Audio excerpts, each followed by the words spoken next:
Programang ito ay rated SPG. Striktong patnubay at gabay ng magulang ang kailangan. Maaaring may masiselang tema, lengguwahe, karahasan, sexual, horror o droga na hindi angkop sa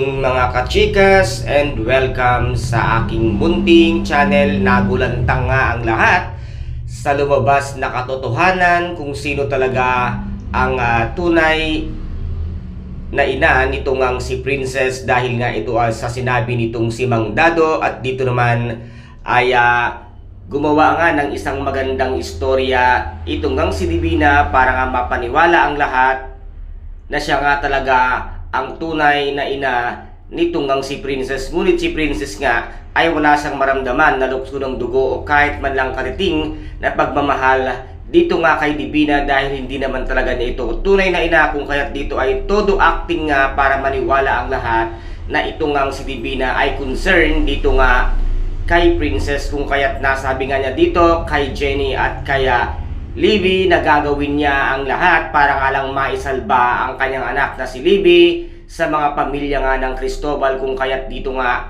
ay nasabi nga niya na talagang kinakailangan niyang kuhanin ito nga si Princess para nga mapalapit at makuha niya ang loob nito para nga hindi na ito magdemanda sa lahat nga ng kalokohang ginawa nila, dahil nabuking at nabunyag na nga ang katotohanan itong ang siya Divina ang mastermind sa lahat-lahat, kung kaya't dito ay pupuntahan nga nitong si Divina si Princess dito nga kay Mang Dado, at sa pilitan niya nga itong kukuhanin. Hindi ganyan ang pagkuha ng loob ng isang anak.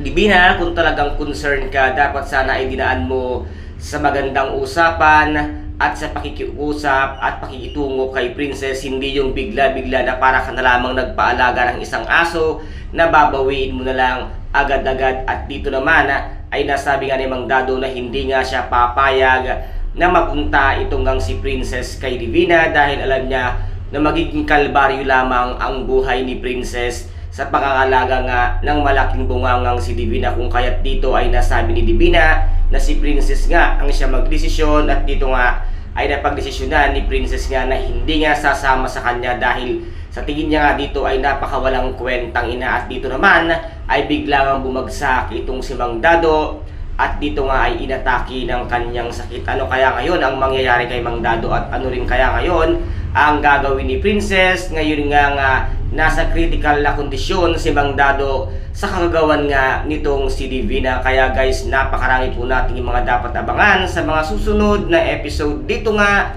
sa Prinsesa ng City Jail. Kung nagustuhan po ninyo ang aking videos for today, paki-subscribe na lamang po ng aking channel, paki-like and share para maging update kayo sa lahat ng gagawin kong videos. Maraming salamat po. Ingat, God bless, and